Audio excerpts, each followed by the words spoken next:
Bonjour à tous, je m'appelle Mickaël Zonta et je dirige le site investissementlocatif.com. Nous accompagnons chaque année des centaines d'investisseurs sur le marché immobilier sur des produits à forte rentabilité.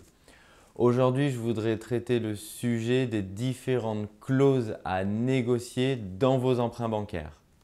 C'est un sujet important parce qu'il s'agit de clauses que vous n'allez peut-être pas immédiatement voir ou lire lors de votre offre de prêt et qui vont avoir des répercussions financières importantes à l'avenir. C'est une stratégie qu'il faut mieux penser dès le départ. Une fois que vous maîtrisez les 3 points qui sont essentiels pour moi et que je vais vous communiquer, cela va vous permettre soit d'économiser des milliers d'euros si effectivement vous étiez amené à moduler cet emprunt bancaire, soit effectivement ça va vous permettre d'attirer l'attention et d'en discuter avec votre banque de manière à négocier aussi autre chose qu'uniquement le taux bancaire, ce qu'on entend souvent.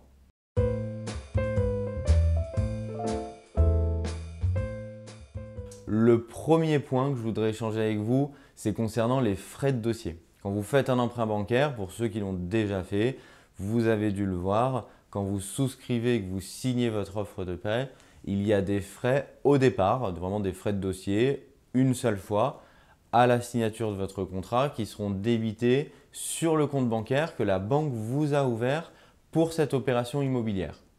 Alors on entend de tout, ça va de quelques centaines d'euros, 100, 200, 300 euros à 500, 600 euros, voire plus de 1000 ou 1500 euros dans certains cas de figure. C'est donc pas négligeable, c'est un frais qui est fixe et qui est là qu'une fois, mais sur simple demande ou sur simple échange avec votre banque, vous avez la possibilité de drastiquement les réduire. Quelquefois, la banque n'en parle pas plus que ça. Vous allez le voir dans l'offre de prêt, mais vous le découvrez un petit peu à ce moment-là. Et donc, c'est bien, mon conseil, c'est de l'anticiper. Au moment où effectivement vous savez que la banque vous suit, je pense que c'est important d'échanger avec elle là-dessus et dire concernant les frais de dossier, où est-ce que vous vous positionnez. Certaines banques font 0 euros suite à une négociation ou même sur simple demande. Ça a été mon cas, ça m'est arrivé. D'autres mettent jusqu'à 1000 ou 1500 euros et vous pouvez en quelques secondes d'échange gagner environ 50% de cette somme assez facilement.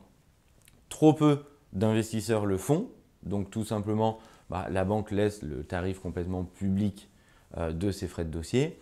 Si vous échangez avec elle là-dessus, sans qu'il n'y en ait pas et passer de ce chiffre à 0, je pense qu'il est très facile et très envisageable d'envisager une réduction de l'ordre de 50% de ces frais de dossier.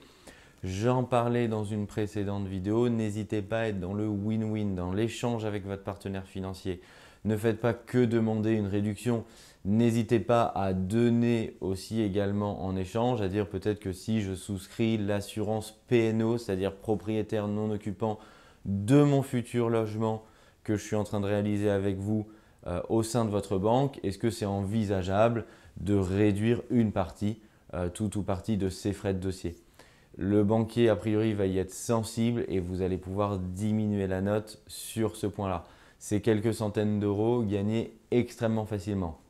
Le second point concerne les intérêts de remboursement anticipé. Vous avez la possibilité, quand vous souscrivez un prêt, de le rembourser par anticipation.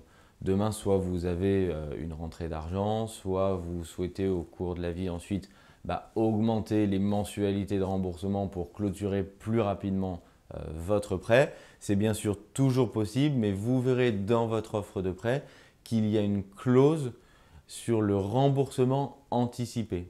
En effet, il peut y avoir des pénalités puisque plus vous remboursez vite, moins la banque gagne d'argent, puisque vous allez également réduire la partie d'intérêt qui est liée à ce prêt si vous le soldez beaucoup plus rapidement.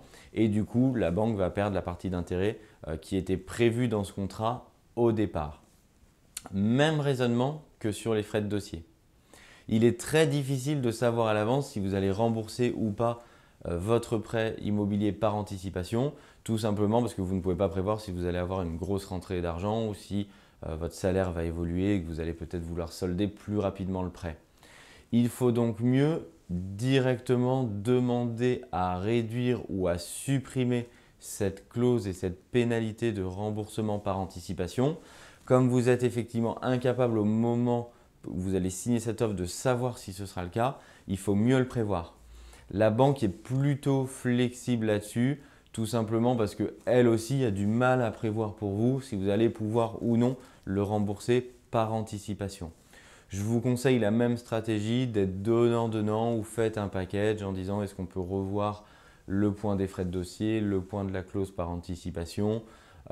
Dites que vous êtes un petit peu plus tranquille avec ça et que si demain vous avez la possibilité de rembourser plus tôt, vous ne voudriez pas être pénalisé aussi fortement en fonction de l'indexation qui est marquée dans votre contrat. Donc je vous conseille également de balayer ce second point avant la signature et avant l'émission de votre offre. Je vous conseille pas non plus de balayer ce point dès le départ parce que vous pourriez rentrer dans la catégorie des clients et des investisseurs un petit peu pénibles dès le départ, ce qui ferait que votre dossier ne serait pas forcément au-dessus de la pile.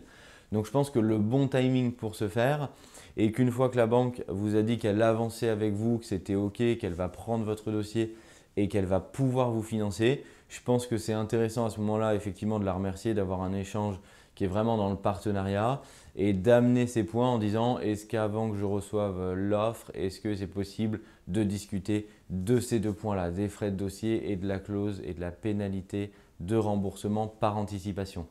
Le troisième point que je peux vous conseiller à regarder de près avant la signature de votre offre de prêt dans les différentes clauses que contiennent votre prêt immobilier, c'est véritablement sur l'assurance emprunteur.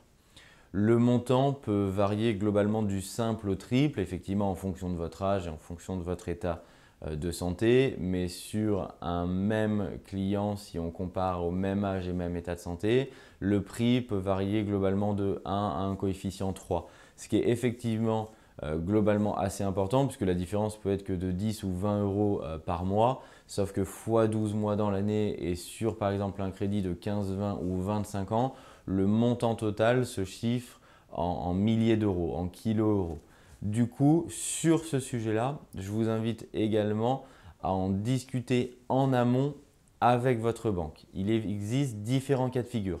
Soit c'est une assurance qu'elle va appeler une assurance groupe, c'est-à-dire c'est une assurance délivrée par le même établissement bancaire ou par le groupe de l'établissement bancaire.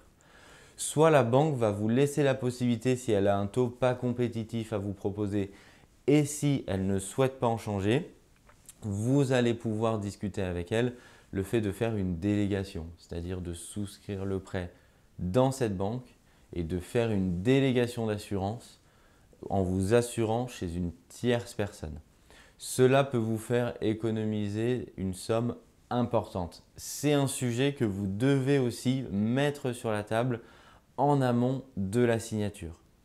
Vous devez aussi regarder à quoi et comment vous êtes assuré, sans rentrer dans des détails extrêmement techniques pour que vous ayez la vision globale de ce qu'il faut retenir.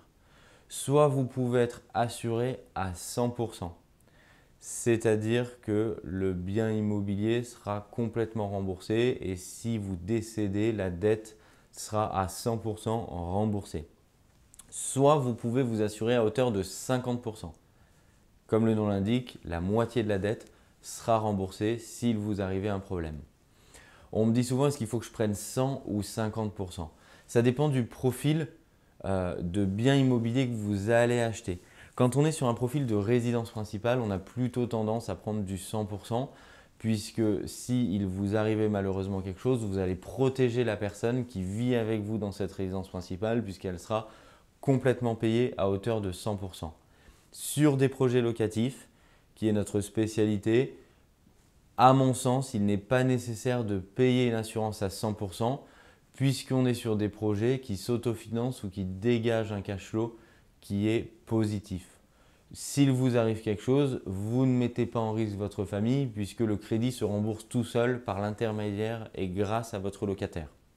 Ça va vous permettre de vous sécuriser, ça va vous permettre de sécuriser votre famille et de payer moins puisque sur du locatif, on a tendance à prendre du 50%. Généralement, c'est ce que la banque vous conseillera, ce qui permettra de diviser le montant de la dette en deux, mais il restera une petite dette. Vous serez tout de même largement protégé puisque votre locataire, indépendamment du problème que vous subirez, continuera bien sûr à payer le loyer.